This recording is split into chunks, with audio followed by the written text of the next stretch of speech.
What is happening, people? Welcome back to the channel. KG is back. We're back to talk about, is this transfer news? I don't go with that whole, it's like a new signing. So please don't put that in my comments. This is like a new signing. No, we already had him. But someone is returning to Leeds United. And for me, and maybe for you too, let me know in the comments. But this is quite unexpected. I'll put it that way. But I've given myself a few hours to think it over, give my full take on it, which I will do in this video, and I'll get your thoughts as well in the comment section, in the live chat now if you're watching me live. And we'll speak about Brendan Aaronson's return to Leeds United. We could actually see Brendan Aaronson play against Oxford United next season.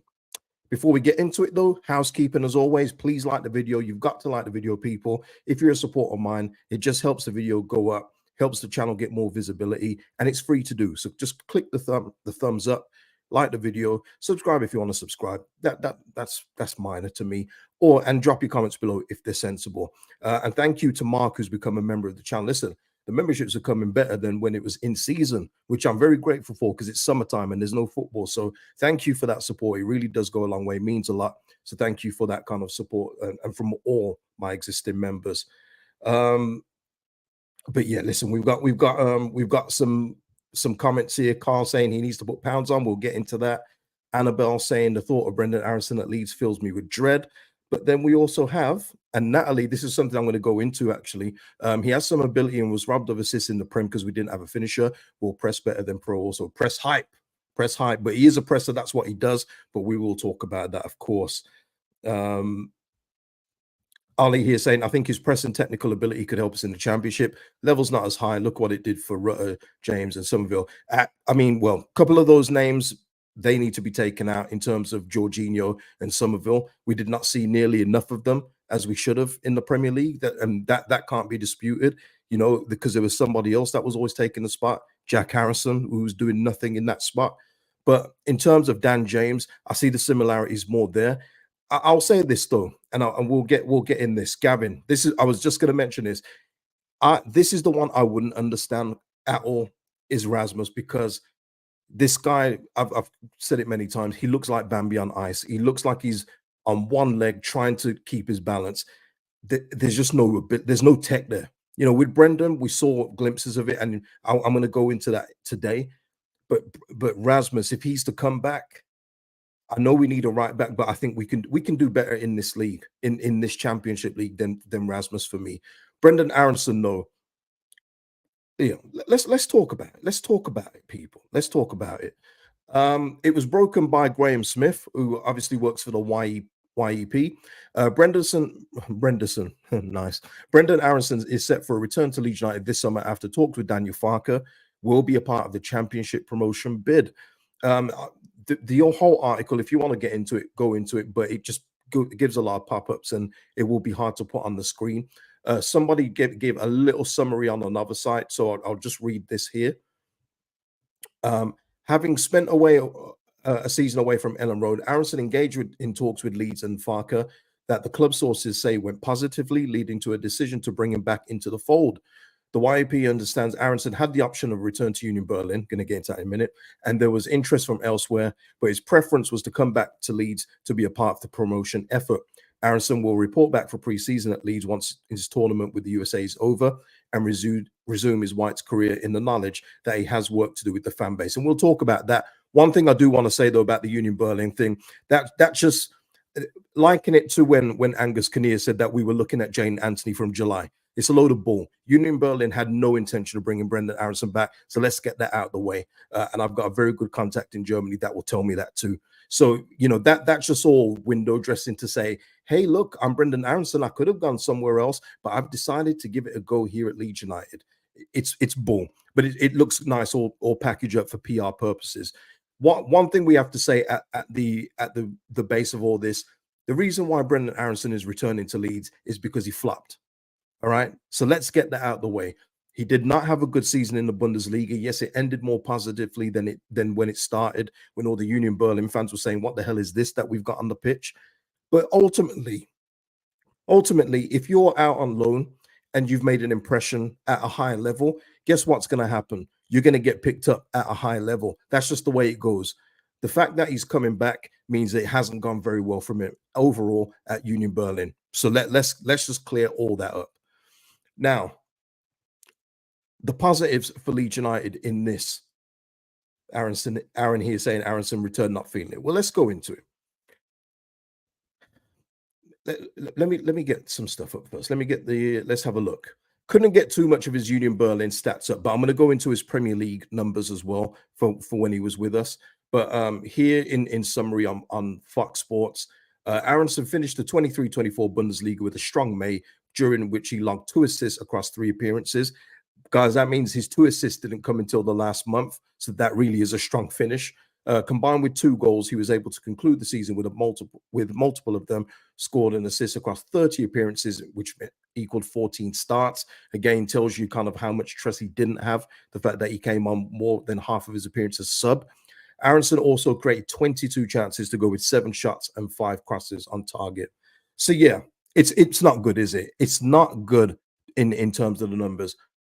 The way I've looked at this though, and I've always yeah, Nate. I know, yeah. You can't put Aaronson next to Jorginho. There's levels to this, isn't it? Levels. The thing that I've gone back to though is the championship and this division. Aaronson for me he's not a goal scorer. I think we've seen that, and you can see that all through his numbers. He's not a goal scorer. But his style of play is energy. It's getting around. We know that he recovers from the front, and I'll get those numbers up in a bit. But it's about having another option at 10. And look, what have I said all along with this? We've needed 2 10s. We need 2 10s. For me, we need to flesh out this squad. We need to build it up and have multiple options in multiple areas instead of having 3 or 4 in one position and leaving another area blank. From the sounds of it, off the YEP report, it sounds like Jorginho is going to stay central. So it could be that Jorginho is our first choice, 10, and Brendan Aaronson is the backup. In the championship, for me, that is good. And I'll tell you why I'm going in that direction, people. Let me go back to his Premier League numbers. This is from the Premier League site, so easily found. In terms of his through balls and everything else like that, not very high. He did have a tough time, which I'm going to get to in a bit. The big chances created were 5 in the Prem, which is not a lot. That's quite a very poor number. But I do remember, as I think it was Natalie earlier saying, about some of his passes were wasted. And we did match reactions, people. We did match reactions when these things were happening. It's all on video. Please go back. I mean, actually, don't go back because it's a poor season.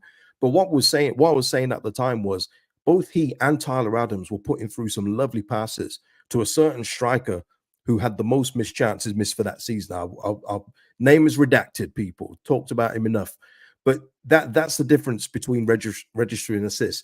And that's for me where I don't go to assists all the time. Sometimes you have to go to chances created and big chances created, because that tells you a bit more of a complete picture of a midfielder, because you're relying on the striker that you've got or forwards that you've got to finish those chances that you've provided. And his first half of the season for us was pretty good in the Premier League. Again, it's a long time ago now, but he was pretty good. He was a nice ball of energy, tried to make things happen. I said at the time, and I felt that his form fell off a cliff after the World Cup, where he wasn't used that much. I think he was a sub for the games, and his form just went off a cliff. And he mentions it in the article about him feeling more pressure to create, to score, and then it just lost his game. And I liken it, my hockey fans in here, will know this. It's like when they grip the stick too tight, which can make Alex Ovechkin look like a 4th line plug. You know what I mean? Only the hockey fans will get that. I understand. But that's what I'm talking about. When you try and do much, when you try too hard, sometimes it goes awry. And coupled with that, he just went bad towards the end of the season. There's no sugarcoating that. But I'm saying there were glimpses of a good player there at the start of the year that just left. And obviously we're talking 2 years ago now, so he will have grown a bit. His game would have evolved a bit, you would hope, at this level, for the level that we're at right now. That's important to clarify as well. I'm talking about championship level. And this is where he will have to improve, because we know that he does all the recoveries. Look, his recoveries are 128, but this is where he's going to have to, and this goes to the size. Jules 142 sounds impressive, until you get to the Jules Lust 215. And that's what a lot of people remember because he was getting bounced off the ball.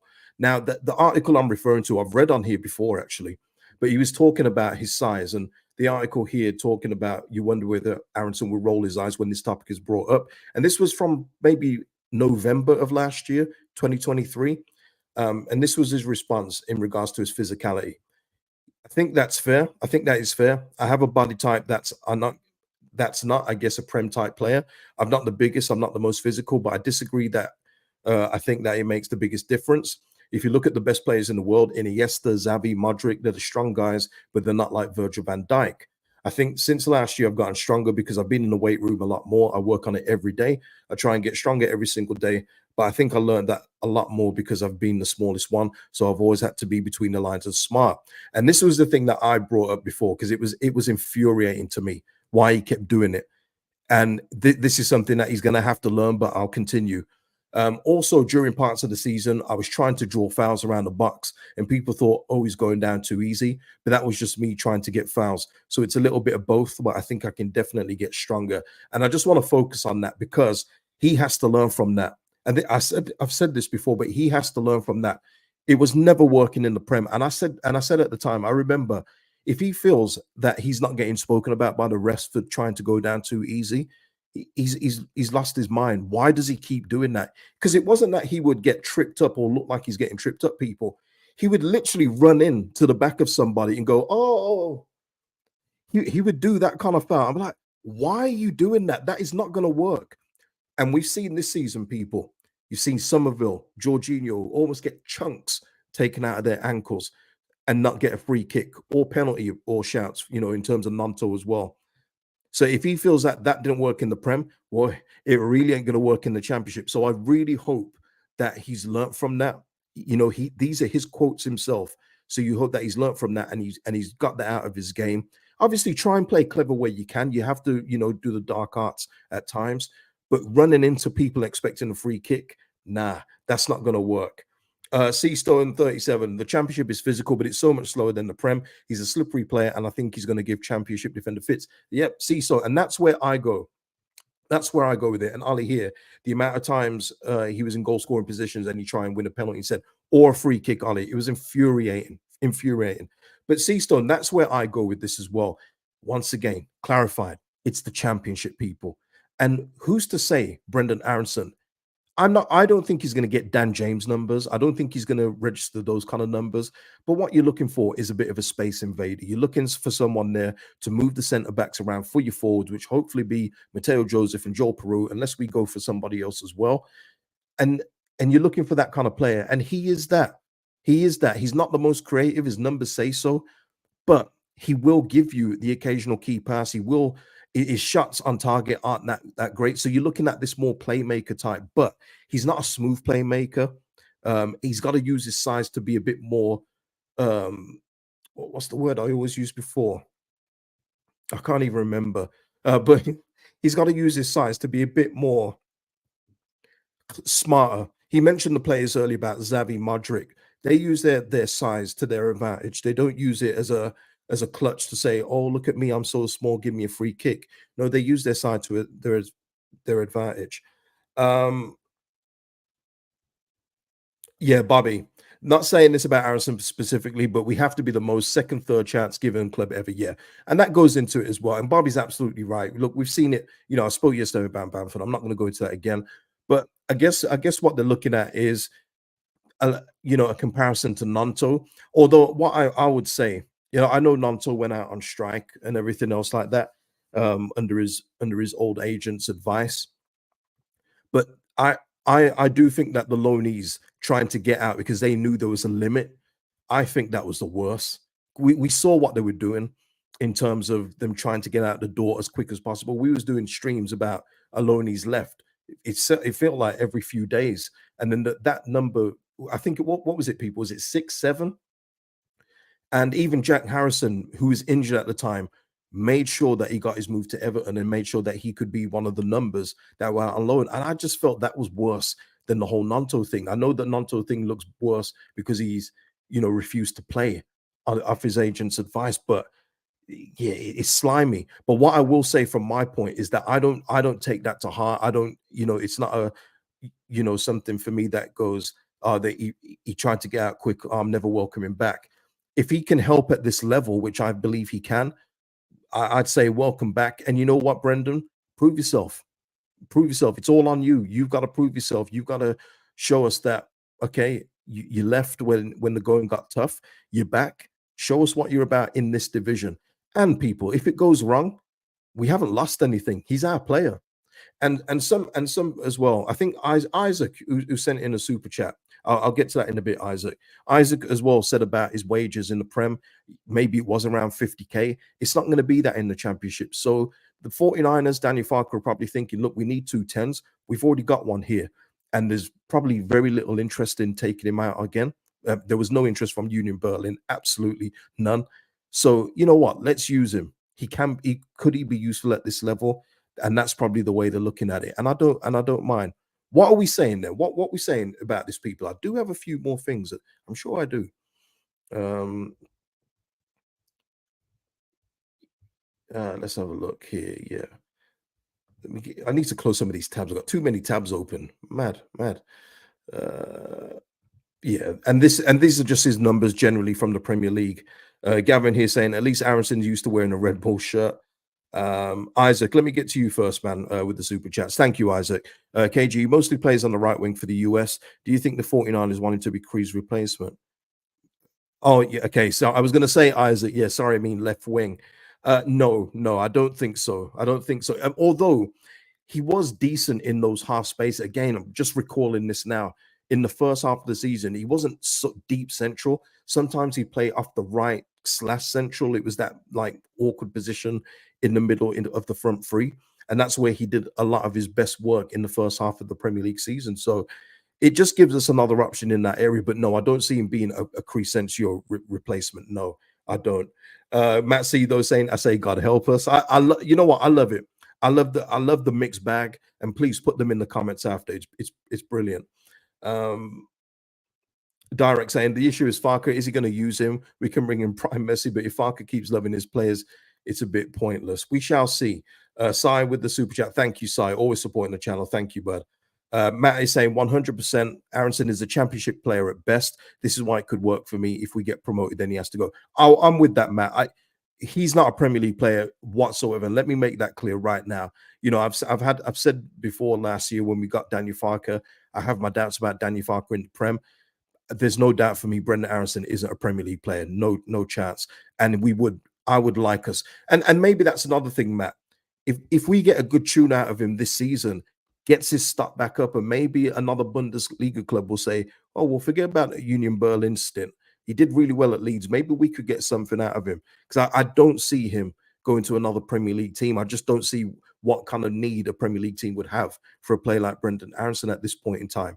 But maybe he can rebuild it with the numbers in the Championship. We're going to be on TV a lot, which always helps, as we know. So there is that. And obviously, as well, if you're looking at it this way, if Jorginho is our first choice 10 and Brendan Aaronson's our second choice, that's not too bad in the Championship. I will say that. So I'm not going back and saying that Brendan hasn't flopped at Union Berlin. He has. I'm not saying that he wasn't bad for us in the second half of the season at Leeds when we got relegated. He was. But overall, with his style of play, he's more of a combat attacking midfielder who will get himself about, which suits this division. It does.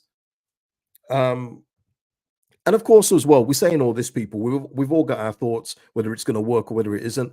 Like with Dan James last season, people, the proof will be in the pudding. It will. Ali here saying purely as a depth option, I'm happy. We needed 2 number 10s last season. This gives us 1. We struggled with the low block too, and he could help with that. Yeah, he could. If you there's the word that I was using, diminutive. Yeah, he needs to be more diminutive with his movement, because if he thinks he's going to run into big old 35-year-old grizzled centre backs in the Championship and win a free kick, that's not going to work. So he has to use that size to his advantage. And Ali and everyone else, hopefully he's learned his lessons and he will do better with that. V Stan is saying, like Cooper and Shax, he's another body. That's how the board will be looking at it. Yeah, I mean, they can look at it that way, Stan, but that's wrong, because we're going to get more out of Brendan Aaronson than both of these two probably put together. So yeah, and listen, you know what? I'll go with that. I'll get a lot of it in my comments as well about Farke out. This will probably be another one that just edges him over the edge and saying, "Wait a minute." So he's trying to get rid of Charlie Creswell. He's kept Liam. He's trying to keep Liam Cooper and Shackleton. He's bringing back Brendan Aaronson, who generally people don't like.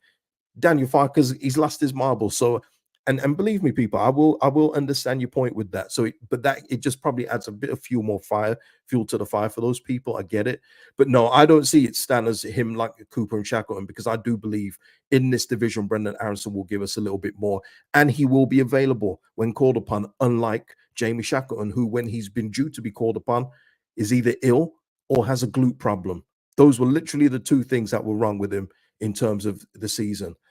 Yeah, don't get me started. Exactly. Yeah. Um, Jack here saying, what does it mean for Sam Greenwood? Look, we don't know what it means for any of the. And listen, Sam Greenwood's loan was different compared to Aaronson. You know, he was being loaned out because he wasn't going to get the opportunity here. I would say that Sam Greenwood in a promotion chasing team, for me, no. I know that his strength is set pieces, which we need, but that's been the problem at this football club too long.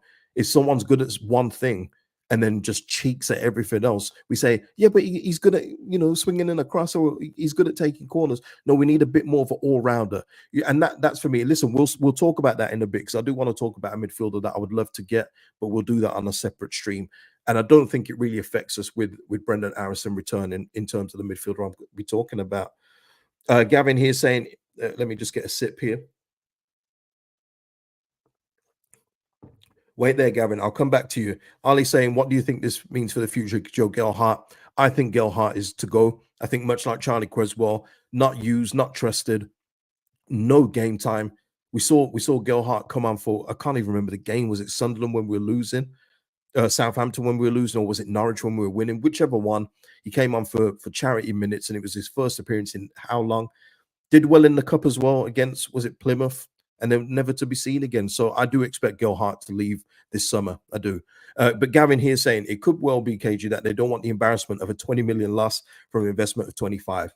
Yeah, I mean, look, we said, I think we all agreed at the time, we've overpaid for Brendan Aaronson, and we really did overpay by a lot. He is never a 25 million pound player. There's nothing about Brendan Aaronson that screams 25 mil, not one. But the old regime got rinsed. We got fleeced with the old regime. They overpaid for a lot. And I'd even argue that with Dan James. I know we had to pay the Man United tax, the rivalry tax with that, but 25 rising to 30 for Dan James was robbery. But it happened a lot, didn't it? We got a couple of good bargains, but we got robbed a lot. And look, I don't know if the 49ers will be looking at it that way, maybe over a financial books kind of thing of over time. They don't want to lose too much. But I think it's more about getting us back to the Premier League, Gavin, and everyone else. I think that they believe Brendan Aaronson in the Championship could be a positive asset to the football club. And I do see it. I absolutely do see it. But as again, proof will be in the pudding. Jamie saying no, thanks, but no thanks. I love it. You know what? We haven't had something this split in so long. Farke, he does divide opinion a bit, but I think there's more people that are willing to give him a second chance than not. But this is something that I've seen as just absolutely divided people's heads. It's beautiful. I love it. That's what football debate is supposed to be about. Something that could be good. Oh, Gattuso, sometimes maybe good, sometimes maybe shit. I made sure I didn't say it properly for YouTube purposes, but you know what I mean. You never know. You never know. Hanky saying Aaronson is a winger depth as well. Yep, he can play off the right 100. Also offers a better pressing option versus Peru. And yes, part of this is value recovery. Better to play well for Leeds. Yeah, exactly, Hank. You know how it is. And that's, look, we got to speak about the fan base in terms of the welcoming back. I think it's going to be hard for a lot of people in terms of welcoming back. But I've always said it, football fans, all of us, we're fickle people. You see over time, don't you? A player can be absolutely rubbish for 10 games. They score in one game, all of a sudden they're the best player in the world again. This is going to take some work for Brendan. He's going to have to put in the hard work. He knows that. Daniel Farke as well, going back to quotes when Willie Nanto was welcome back in the fold. You get a second chance. That's it, though. There will be no third chance. And you've got a lot of making up to do in terms of what Willie Nanto had to do. And Willie, he still hasn't won around a lot of people. I see it in my comments, see it in my Insta messages too regarding Nanto, and I think Brendan Aaronson will have the same kind of thing as well. Because at Leeds, you know, a big part of the fan base is if you turn your back on Leeds, that's it, and you can go through history and see certain players who've left for other clubs, and you would think that they've been Chris Benoit out of Leeds' history. It's crazy, but that's how it is, and Brendan's going to have to work through and to that as well. Um, let's have a look. Direct saying Firpo rode the redemption arc. Let's hope it works for Brendan. Yeah, yeah, I would say Firpo's more of a fair comparison than Jorginho and Somerville. That's crazy to me to put them three in the same sentence. Bit mad to me, but yeah, direct. Yeah, you're talking about a player that you could see the technical abilities there for Firpo. Defensive awareness is zero though, and even in this league we saw that. But yeah, you think that you can get more of a tune out of him in the championship like we did with Firpo? Yeah, I see it. Absolutely see it. um, has anyone else got anything like major they want to see? Oh, Allison here. Let's go. Let's go, Allison. Allison. Maybe 49 is not prepared to give Farke too many signings. Hey, listen, Allison, what I will say is that you could be right, but if you've got an asset that you think that you know that knows that the interest isn't there for where he wants to go, and he's willing to give it a go, and you think he can be useful in this league, then use him. You know, it goes both ways with players and clubs. You know, I say this a lot, but they use each other. You know, and if let me tell you now, Brendan Aaronson gets 10 goals, 10 assists in the Bundesliga last season. We're not having this conversation today, people. It wouldn't even be a non-starter. Brendan and his agent will be looking at, well, we did well at Union Berlin. Where else can we go? Is there a higher place I can play after such a good season? That would be the conversation. But it wasn't a good season. He didn't. We just read there he didn't register his 2 assists in the Bundesliga till the last month of the season. So you're going to have to now find a resolution between the two. It sounds like they've done that. In the midst there, you're saving money. Does that mean, we'll say like this, Allison? Does that now mean that money can now go on a real right back? I've mentioned Van Irvine many times from Coventry. Would love that. Does it go on a left back? Josh Doig or possibly somebody else that they've got in mind? Look at it that way. I would say maybe now that means the money can be spread out on positions that we really need. And this is the other thing as well. Got to say this in terms of the American fans.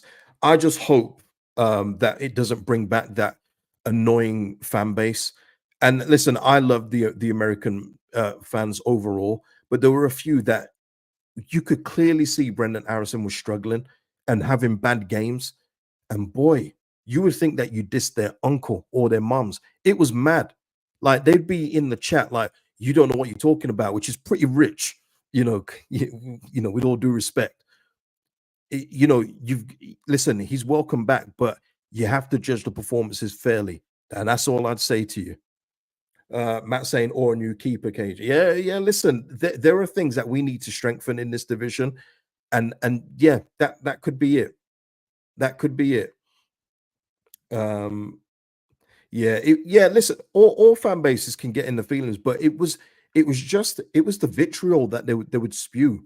Like you're talking a foreign language, you know, like I don't know ball, and they're talking like Brendan Aaronson had a fantastic game. I would say go back and watch the game and tell me what he did fantastic, and I will review those minutes in that you think that he did well. It was insane. I get the whole patriotism, especially with Americans, but it was OD, real OD. Matt Chapman saying, "Love this content, KG. Keep it up." Listen, I'm here, man. It might be the off season for the footballers; they're all doing other things.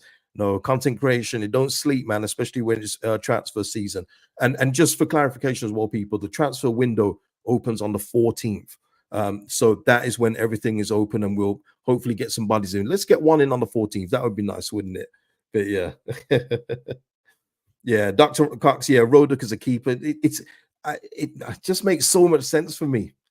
Roddick as a free, sell Melier on, use that money to invest further into the team. It just makes it's cash money for me. Yeah, cash money. Um, Michael saying, I have a feeling we're getting drip fed today's news for Erasmus return. You know the other one, and I think someone said it earlier. So let me just say this as we're on the topic of Brendan Aaronson being one of the loanees returning. You know who I think the interest will be too strong in him though is Max Verber. How would you guys feel about Max Verber coming back? Because listen, Max Verber, like a lot of the players, fell apart towards the latter half of the season. But I don't forget Max Verber when he first arrived at Leeds, how much of a defensive how much defensive stability he give us. He was holding Pascal Strout's hand as well, which made Strout look better. And Verber in the championship, I think, listen, we're talking that's a slam dunk. Isaac, though, just on Brendan Aaronson saying, I agree, KJ. I live in the US and Leeds was on so much hype here when we had our American players. Even my co-workers that know nothing about football were Leeds fans. Yeah. And that's brilliant, though, Isaac. I want Leeds United to grow, which again, Leeds fans hate me for. I want Leeds United to grow as a football club and branch out into every country in the world. I love seeing that on other football fans channels where they're getting fans from all over the globe. But, you know, taper it down a bit. If he's poor, he's poor. You know, you have to accept that. Just because he's American doesn't give him a pass, as Isaac knows. Yeah. And yeah, Allison, yeah, raised the profile massively. Okay, Matt C saying talent-wise, he'd be great. This is now on Verber, but can't forgive his betrayal. Okay, yeah, that's again, that's what Brendan Aaronson is going to be up against when he returns. So he'll have to be ready for that. Direct saying, agree, KG. I take Verber back. Man had to work with Coops as his partner and useless managers. That was a big part of it as well. Yeah, not Rasmus for me. I'll be real with you. He'd scare me. He'd scare me in this division. I think it would be a nightmare having Rasmus back. I hope that he gets a move. I hope he gets another loan out and we don't have to even consider that. Nate here saying Verber and Strauch over Roden and Strauch. Ooh, yes, Nate. Love that. Love spicy takes, man. I love it. I love it. But that's what I'm saying, though. Verber, like all the others, I've said it already, he fell apart during the last couple of months and he got injured, which I think hampered him a lot. But when he first came, I know the bar was low. Someone said it, the bar was very low to say that we were better defensively once he came, but he was. He looked like he belonged in the Premier League. He absolutely belonged. And I can see why he got a move out. I think he probably does get another move, but if we welcome back Verber as well at Harrison, I think it's good. I think it's good. Dow here saying, is it a betrayal or is it business? I don't understand why people take it personal. Dow, I'm with you. I've spread that word so many times that it's hard to convey, though. I think with certain fans, especially if you don't know the business as well, if you see a player betray your club, they take it personally. Like, you know, Michael Jordan, I took that personally. But it's all about the best thing for the player and also for the club as well. Look, we see all the time when clubs want to get rid of players. I've got a few players here that told me stories about when clubs have absolutely frozen them out, made them train with the kids and everything else in between. When a club wants to get rid of a player, they can be harsh with it. This club probably not so much. They're very, you know, with kid gloves and everything else like that, far too soft. But other clubs can be ruthless when they want a player gone. And you can't look at it and say the player's been betrayed or betrayed the club. Then it's the club that wants the player out. But yeah, I look at it as business too. That's why it's not a thing for me that I don't welcome all the loan players back. It's just that a few of them were just crap, and that's what it is for me. But I look at it in, you know, with the full picture of the league we're in. Brendan Aaronson back. You could get Verber back, nice, but we shall see. We shall see. Um, Yeah, and this is it as well. Again, from the players' angle, I know fans think they're all overpaid. Some are, but yes, but we don't pocket watch here. We don't pocket watch. But those clauses had huge wage reductions. Hard to blame players for twice the wages if they get a 50% cut. Yeah, and some was 60 D Parker. So yeah, exactly. Yeah, exactly. So exactly right. But not all fans look at it that way. And look, some fans just look at it the old school way of if you're playing for the club, you honor the badge kind of thing. I just don't look at it that way anymore, especially when you hear some of the stories that they tell you. It's mad. I can't go into it on here, but it's just mad. Some of the things that they do, absolutely bad. And Matt here saying, yeah, we would all move companies for our careers if we got offered more bank. 100. Yeah, you don't see that. If you're, you know, let's take it low level. If you're working at KFC and all of a sudden McDonald's have headhunted you, are you going to feel loyal to the fried chicken or are you going to go where the Big Macs play? You know what I'm saying? You're going to go where the Big Macs play, aren't you? It's just life, isn't it? Absolutely. Um, and so he's saying Harrison needs to go on my diet, KG, not a bother keeping weight on. Tremendous. Well, he says he's done that. We always hear about players that never felt better in their lives. We always hear that every off season. Proof will be in the pudding, people. Um, Yeah. Okay. Matt here saying Verbal said he was up for the fight and then deserted at the first chance. Come on, people. But Matt, I said that you know what? We said this on Connor's channel last week, where a fan said that they saw Ampadu, and Ampadu says, "Yeah, I'll be here next season," when he met them in person. But I always say this. Listen, I think Ampadu will be here. I'm not. This is not about Ampadu, but I'm saying when a player says something about the club, unless they've had a real bad relationship, and I mean the relationship is damaged beyond repair, and they're like, I can't wait to leave. Players are generally going to say, "Yeah, I'm up for the fight." But then if a club actually comes in for them that's from a higher league and they get to keep their wages, going to say, "Well, I was up for the fight, but bye." That's what I'm saying. I don't take it. But listen, I don't speak for everyone. I always speak for myself. I don't take it personally that way. I understand opportunity. I understand what it means for to be given a chance at a higher level. You take it, of course you do. But we shall see what goes on with him. Yeah. Um. Let's have a look here. But yeah, yeah. That's it. That's it. I think we're done. Look, people, this has been a great stream. Honestly, I've enjoyed this one. I have really enjoyed this one because the opinion is split, and it's going to be great. It's going to be great. He's got to prove, even the people that believe in him, he's got to prove everyone wrong. You know what I mean? He's got to prove everyone wrong. He's got a lot of making up to do. But Leeds United have sorted out a position here for a player that they already owned, which is good. But the work doesn't stop there. That for me, that just means that there's more money to spend in other areas. That's what it means for me. That doesn't mean now that we stop recruiting or think that this is the solution, the one solution. That's it. Get recruiting in the other areas of need. But yeah, listen, people, before you go, please hit the likes, put your comments in after, make them sensible, please. And yeah, if you haven't already, subscribe to the channel, and I'll see you in the next one. News seem to be coming quick and fast for a team in the off season. Long may it continue for me as a content creator. That's all I'll say. But this is for me overall, my summary. Good news, good chance for him to prove his worth at this level. We shall see. People, see you in the next one. It's been brilliant.